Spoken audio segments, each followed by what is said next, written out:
Hey, what's going on, everybody? This is Gavin from Soundphoria. I am hanging out with none other than Discovery of an Afterlife. What's happening, everybody? Nothing much. Good to see you. Thanks for having us, Gavin. Thanks for having me over. So I've got a new album coming out, and I've got the EP release party right over next Saturday. Oh man, I'm stoked. Who's on the lineup? Yeah. Ciphered Existence. We also have Crowning Thieves. None to No One. Awesome. And who else? And After the Calm. That's a solid lineup. Yeah, it's going to be really good. We're looking forward to it. Oh, me too. Me too. I'm looking forward to it. So the album, let's talk about that. Definitely. Now, that was recorded here. Yes. Okay. So it's a 4-song EP. Okay. And it's called Mistakes We Make. And basically, each song is, it's about mistakes that we make as a society and individuals. And so each song is kind of a different mistake that we make. So it's pretty we like conceptual type stuff. So it's kind of how we write. Cool. Was there any inspiration for the writing in it? Yeah, definitely. So the first song, Pants on Fire, is just about pathological liars and kind of how we as a society play this lying game with each other. So, you'll lie to someone it'll be a little lie for something just to make yourself look cool or whatever. And because we as a society do this, pathological liars, they are able to climb the social ladder very easily due to this. Sure. So, that's They even end up becoming president. exactly. Yeah. Exactly. You are an awesome band, like amazing live. Seen you many times. Appreciate you being on the shows that we've had too. And so, what would you say your influences are? Because I hear a lot, but where do you all draw your influences from? So I think the really cool thing about our band is just we each have different influences. Like me personally, Senses Fail is a really huge influence. Like they're the band that made me want to be a rock star, basically. Okay.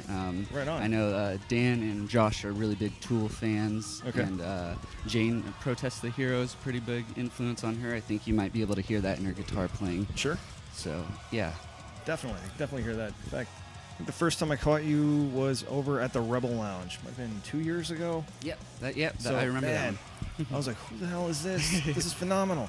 Thank you. Hey, so you got the album coming up. About how long did that take to put together? So that it's been a long time coming. I think 2 or 3 years maybe now. It's been a while. We ran into quite a few problems with it. We actually had the EP recorded at one point, and our computer crashed. Oh no! And so we had to do like half of the album over again, and the backups. Everything crashed. Like we had to get a whole new computer.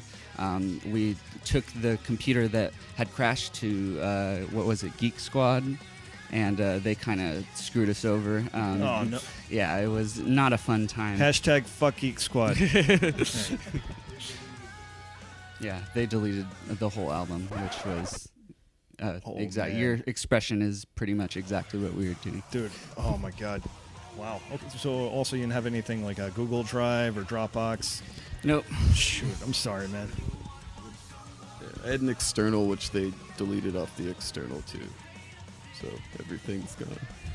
But lots of positive things have happened too. Let's talk the history of the band. How did you all come together? So I originally moved to Arizona because I just graduated college and I wanted to move here to start a band because a lot of my big favorite bands come from here. Bless the Fall, Scary Kids, Scaring Kids. They're huge influences on me. And so I moved here and I put an ad out on Craigslist looking for a band, like a lot of us do. Absolutely. And Leon, our guitarist, who's not with us right now, he replied to the ad and we kind of hit it off. We talked about, what we wanted to be as a band. And he and I played with a few different musicians for about a year, and things just weren't working out. And right when we were just about to call it quits, we met Dan and Josh here, and there was just instant chemistry the very first practice, and it was just like, oh, this is going to work. So that was really awesome. And then we had an original guitarist. It didn't work out with him, so we were looking for a new lead guitarist for a while, and Jane was pretty much, I think, the only person who popped up who really mattered, I guess you could say. Like she was just super awesome. She is an amazing shredder, and we're really lucky to have her. So that's kind of how the band started. It was me and Leon first, and then we found these two, and then Jane came along, and we are what you see today. I'm curious, what inspired you all to become musicians? So for me, I've always been a singer. It's kind of something that runs in my family. My Sure. Grandmother used to sing in like the opera type stuff, and I have an aunt who she's gotten her master's in music, and she does a lot of like jazz and stuff. And so music has just always been a part of my life. And yeah, like I said, Senses Fail is probably the band. I saw them, and I was like, it was the video for Buried Alive. I don't know if you've seen that. But that video specifically, I was like, I want to do that. So that's for me. I think for me probably was community. Okay. Music is a really amazing niche culture with a lot of different variation, and I think that I wanted to find community all my life, like something to be a part of, Sure, absolutely. and to share myself like on a creative level with other people. And I feel like this has been the best probably project I've had, because I've been in a few bands in my past and they haven't worked out very well, but this one I feel like we all connect very well on a spiritual level too, because it's much deeper than just what we like the notes and everything like that. It's also like the lyrical content and the meaning behind the lyrics. Sure.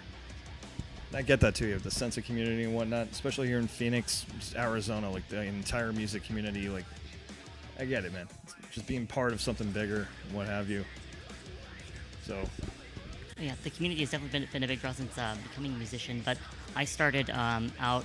My dad was a big fan of like 80s rock, Sure. like AC/DC and Metallica, Megadeth, Pantera, and I listened to him so much. I'm like, man, I wish I could do that. And after a while, right when I started high school, I was like, Dad, can I get a guitar? And I started in a guitar class. And but then I had to end up dropping guitar class, but I'm like, I'm not done playing, so I just kept going. that's awesome. Yeah. Mine is, it's not really a crazy story, but started out playing piano, and I got into middle school band, All right. and just really enjoyed hitting drums, like all the rudiments, and going home and locking myself in my room for hours and hours, just playing my drum kit, playing the snare drum, and it was kind of therapeutic and relaxing, and ended up meeting most of my friends through bands and Right on. going to concerts, and so that was pretty much my escape from reality, was just playing music, and then later on started recording and mixing music. So Very cool. all my bands back in the past, we'd always break up because we couldn't afford studio time. So pretty much we'd have all these songs, and then it would come time to record in the studio, and we didn't have money to do it, so it kind of let our hopes down, and the bands would just keep breaking up. So I learned how to record music and mix music, and Sure. so I just wanted to make sure the bands never broke up again. Yeah. I hear you. Yep. For the band, what do you see coming up on the horizon? And for 2019, 2020, and beyond? Perhaps a tour. I know more music. Yeah, definitely more music. Like I said, we've been, this EP is our brand new EP coming out, but we've actually been working on these songs for a few years now. So we're actually already working on the next album. So Awesome. Definitely new music on the horizon. And, a tour would be nice. I don't know if that's necessarily a reality, but it's always something that we're looking towards eventually getting to. So yeah, that's kind of what we got going on. Right on. Ideally, if you could play with another band, a bigger act, who would that be? I think that might be different for each of us. I know me personally, Ice Nine Kills would be Sure. a dream to work with. Okay. I think something like Dance Gavin Dance would be pretty awesome. Okay. I literally have no idea. That's all right. It's one of those that'll hit you while you're driving later. Like, that would have been the answer. I'd say Ice Nine Kills or Periphery would be Okay. pretty cool if we get the opportunity. For sure. The show coming up, Joe's Grotto, next Saturday. Yes. Yes. Tickets can be found where? You can get them online by visiting any of the bands we mentioned. None to No One. Who else was it? After the Calm, Crowning Thieves, or Ciphered Existence. Any of them will give you $10 pre-sale tickets, or you can hit us up on Facebook or our email, discoveryofanafterlife@gmail.com. We'll get you $10 tickets, and otherwise it's $13 at the door. Okay. And where can everybody find the music? Our music, we're pretty much everywhere. You can find us on Spotify. We've got stuff on YouTube, Amazon, iTunes, and you can go to our website, DOAAband.com, and we have all of our music up there for free. So, knock yourself out. Awesome. Really looking forward to the show. And thanks again, seriously. Yeah, of course. Thank you for having us. And Well, of course. Well, you heard it here. It's Discovery of an Afterlife. They've got their EP release party coming up over at Joe's Grotto this upcoming Saturday. Go check out their music on their website. We're going to list all of the links below, and we hope to see you soon. Peace. Saturday, May 25th. at Joe's Grotto in Phoenix. Audible Assault Entertainment presents The Discovery of an Afterlife EP release. Featuring Ciphered Existence. After the Calm. None to No One. And Crowning Thieves. With MC Mad Mundo. $10 pre-sale tickets. 13 at the door. 18 and older, doors at 6. See you there. See you there. See you there. See you there.